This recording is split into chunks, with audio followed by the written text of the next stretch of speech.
Hello world, Krista from Books and Jams, and today is a makeup-free Monday. Yay!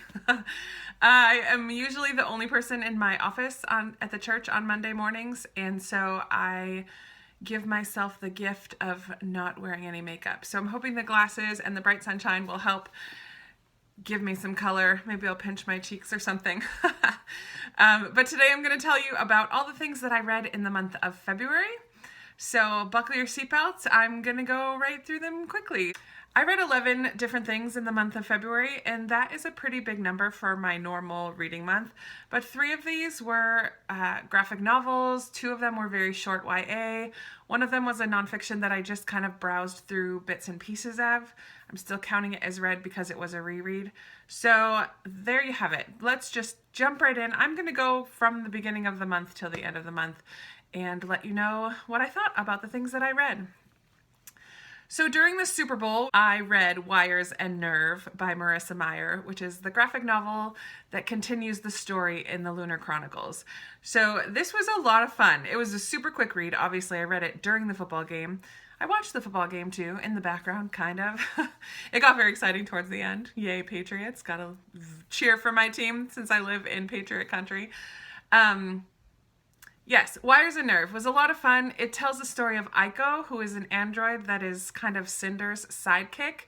Well, all of the characters in the Lunar Chronicles, she kind of becomes a friend to all of them, and she's a fantastic character. I really loved seeing this visual continuation of the Lunar Chronicles. It was a lot of fun. Well done. And then it ended, and I was like, I want more.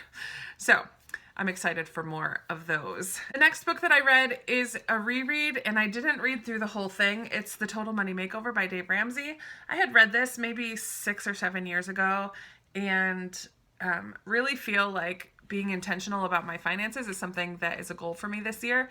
So I picked this up just to give myself a refresher course and to really get refocused. I didn't spend a lot of time on the last third of the book or so, which is mostly about the last few steps of his plan, which is saving money for retirement and paying off home and all of those other things. And I didn't read a lot of the anecdotal stories that are in here scattered throughout his writing. It did get a little bit repetitive. I wasn't captivated, obviously, by it, but I do feel like it helped me to get refocused, and I'm doing really well so far. It's only February. No, it's March. It's March now, and I am doing really well, and I think this helped me to just re-energize and refocus and be intentional with my money. So thanks to Dave Ramsey for that. The next book that I finished in February is a book that I did do a book chat on, and it was my BookTuber recommends pick of January. So I was a little bit behind, but this is called The Girl Who Came Home by Hazel Gaynor. This was recommended to me by Maria at Read, Create, Repeat Homeschool. I will link her channel down below.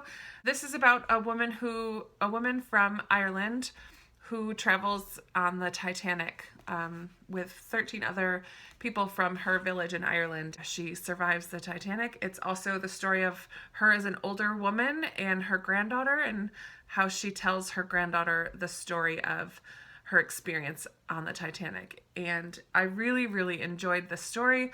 If you want to know more, you can feel free to check out my book chat on this book, but I really enjoyed it. So thanks, Maria, for recommending this one.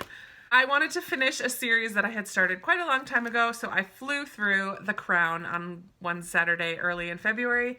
This is by Kiera Cass. It's the final book of the Selection series. It was a fun read. I think I had had enough time it's been a year or so since I read the rest of the series, and so I was able to really enjoy this. I know for a lot of people, the last 2 books of the Selection series, which follow a different character than the first 3, they didn't like them as much. And given it's 110% fluff, but I really enjoyed it. It was a pleasurable afternoon spent reading this book. I'm glad that I finished the series. Check that off my list. And next, I have another book that I did a book talk on, and that is Burial Rites by Hannah Kent. And this is a book that has stuck with me. It's been a few weeks now since I finished it, and I really enjoyed this book. I didn't know what to expect when I first picked it up. This was my Goodreads read-along group. This was our book that we read together in the month of February. So I had a number of you that joined in with that read along. So thanks for joining me in that. And there were some that had some different opinions, but I did really enjoy this. It's a book that is set in Iceland about Agnes Magnus' daughter, who is the last person to be executed in Iceland. And it tells her story of the final months of her life as she lives with another family and prepares for her execution. So it is a book that is very bleak and cold and dreary, as you can imagine the northern side of Iceland would be, both in the setting, which is beautifully captured in Hannah Kent's writing, but also in the story. She's going to be executed, which is pretty bleak and dreary. So there's not very much hope to be found in this book, and yet I found myself hoping all along the way that things would change for her, even though I knew the outcome because it's historical fiction. But I did really, really, really love this book, and I'm glad that I took the time to read it. Another graphic novel that I read, and I read Mouse 1 and Mouse 2 this month. Mouse 2 I read during the Time Hopathon, and I mentioned that in my Time Hopathon wrap-up. But this is the story of Art Spiegelman and his father. And his father lived through the Holocaust and was in Auschwitz. And it's the story of Art and his father. It's the story of Art's father telling him of his experiences. The author is also the illustrator, and he chooses to draw each different nationality as a different animal. So the Jewish people he draws as mice or rats, and the Germans he draws as pigs, the Polish people he draws as cats. And I think he says a lot about his thoughts on those different races in that time. He has a lot to say about them based on how he draws which animal he chose to draw them as. It's very interesting. He when they at one point they pretend to be Poles to avoid going into a work camp, and so you can see that the rats are wearing a cat mask over their faces, so you can see what it is they're doing. It was very interesting. So that was pretty cool. His relationship with his father was a big part of this book, and I got really frustrated with him. He just seemed very cold with his father, and I didn't always appreciate the way he talked with him. He wasn't very patient at all. And his dad had a lot of recurring, he was very tight with his money. He wanted to be able to fix things on his own. A lot of things that he carried over from his experiences being in Auschwitz and a Jew during the time of the Holocaust. So it was a very interesting read. They didn't take me super long. I would call them nonfiction memoirs in a way. Even though they're graphic novels, they were historical, very brutal in a lot of places. He didn't sugarcoat anything.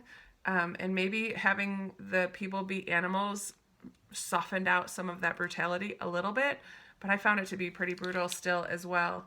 I didn't love the read of these. I didn't really care for the characters, but it was very interesting at the same time, so I'm glad that I read them. The rest of them are others that I finished during the Time Hopathon readathon. I'll put the link up here for that wrap up, but just real quickly, the audiobook that I listened to this month was Heartless by Marissa Meyer, which is a backstory to the Queen of Hearts from Alice in Wonderland, and I really enjoyed this very much. I loved Anne of Avonlea. I also finished this during Time Hopathon, and smile on every page, as I say every time I talk about this book. I really loved it. The other nonfiction I read this month is Love Warrior by Glennon Doyle Melton. This is mainly about her marriage and the marriage being restored. I didn't love this as much as I was expecting to or hoping to.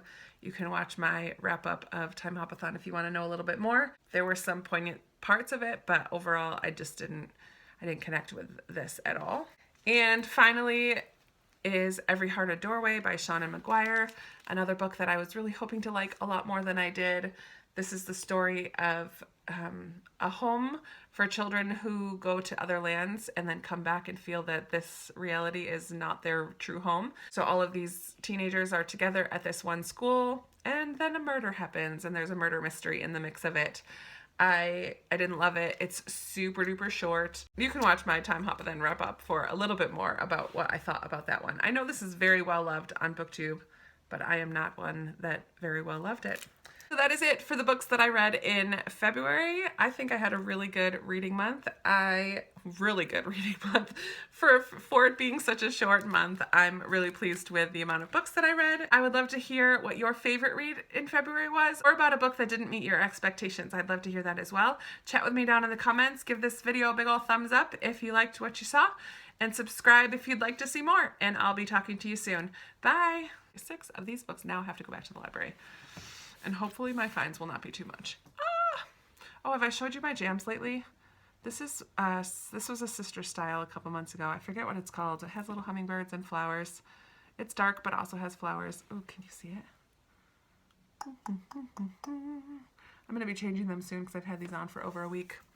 But I forget to show you my jams all the time, and I am books and jams. I should show you my jams more often.